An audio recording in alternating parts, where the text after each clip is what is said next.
MBBS ও BDS ছাড়া কাউকে চিকিৎসকের স্বীকৃতি না দেওয়া সহ 5 দফা দাবিতে দ্বিতীয় দিনের মতো কর্মবিরতি পালন করছে চট্টগ্রাম ও রাজশাহী মেডিকেল সহ দেশের বিভিন্ন হাসপাতালের ইন্টার্ন চিকিৎসকরা। তাদের আন্দোলনে একাত্মতা ঘোষণা করে মেডিকেল শিক্ষার্থীরা ক্লাস বর্জন করেছেন।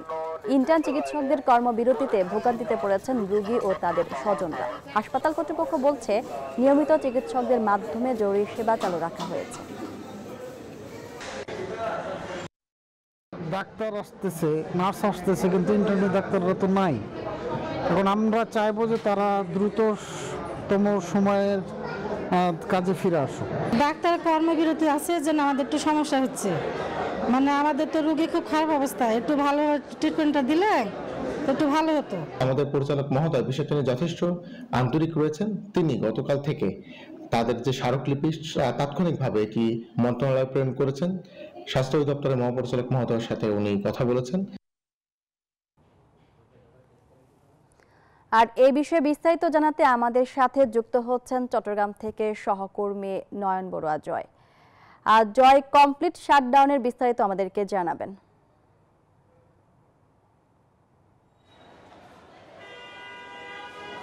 ধন্যবাদ মনি, আপনাকে। এর আগের ঘন্টায় কিন্তু আমরা দেখানোর চেষ্টা করেছি চট্টগ্রাম মেডিকেলের যারা ইন্টার্ন চিকিৎসক আছে, প্রায় 300 জনের মতো ইন্টার্ন চিকিৎসক প্রতিদিন তারা চিকিৎসা সেবা দিয়ে থাকেন। চিকিৎসকদের পাশাপাশি আমরা দেখছি ইন্টার্ন চিকিৎসকরা গতকাল থেকে কর্মবিরতি পালন করছে।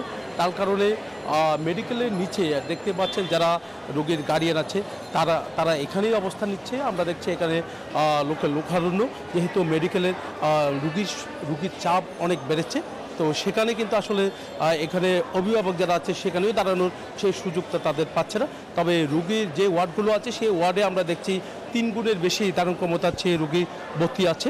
তবে এর মধ্যে চিকিৎসকের সংকট রয়েছে। একই সাথে যে তাদের যে কর্মবিরতি, তো কর্মবিরতির কিন্তু চট্টগ্রাম মেডিকেলে বড় ধরনের একটা প্রভাব পড়েছে আমরা দেখতে পাচ্ছি। একই সাথে মেডিকেল কলেজের যারা শিক্ষার্থী আছে তারাও কিন্তু তাদের যে আন্দোলন ইন্টার্ন চিকিৎসকদের, তাদের সাথে কিন্তু একত্রতা ঘোষণা করে তারা ক্লাস বর্জন শুরু করেছেন। তারা কোনো শিক্ষার্থীকে আমরা মেডিকেল কলেজে এখানে পাঠদানে অংশগ্রহণ করতে আমরা দেখিনি, একেবারে পাঠদান বন্ধ রয়েছে।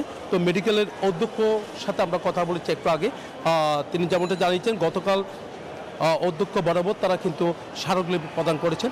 একই সাথে চট্টগ্রাম মেডিকেলের পরিচালক বরাবরও কিন্তু তারা স্মারকলিপি প্রদান করেছেন। এই স্মারকলিপি কিন্তু তারা মন্ত্রণালয়ে সহজ যে দপ্তর আছে সেখানে কিন্তু তারা হস্তান্তর করেছে বলে আমাদেরকে জানিয়েছেন। তবে তাদের যে দাবি সেটা নিয়ে এখনও পর্যন্ত কোনো বৈঠক হয়েছে বলে কিন্তু আমাদের কাছে সেরকম কোনো তথ্য নেই। তবে কিছুক্ষণের মধ্যে একটা বৈঠক হওয়ার কথা রয়েছে, এরকম একটা তথ্য আমরা পেয়েছি। তবে চট্টগ্রামে একটু আগে একটা বৈঠক শুরু হয়েছে, সেখানে ইন্টার্ন চিকিৎসক না থাকলে কি সমস্যায় পড়ছে তারা, সেটার জন্য কিন্তু তারা এখানে এসেছে। একটা বৈঠক হচ্ছে বলে আমাদেরকে জানিয়েছেন। এই বৈঠকে আমরা দেখছি এখানে ইন্টার্ন চিকিৎসক সহ কিন্তু আসলে এখানে উচ্চপদস্থ কর্মকর্তা, মেডিকেল কর্তৃপক্ষ, মেডিকেলের অধ্যক্ষ, মেডিকেল কলেজের অধ্যক্ষ তারাও কিন্তু এখানে আছেন। একই সাথে পুলিশ আছেন, এনএসএ আছেন, ডিজিএফআই আছেন। তো আইনশৃঙ্খলা বাহিনীর সবাই কিন্তু সেই বৈঠকের মধ্যে আছে আমরা জানতে পেরেছি। এই ছিল আমার এখানকার সর্বশেষ।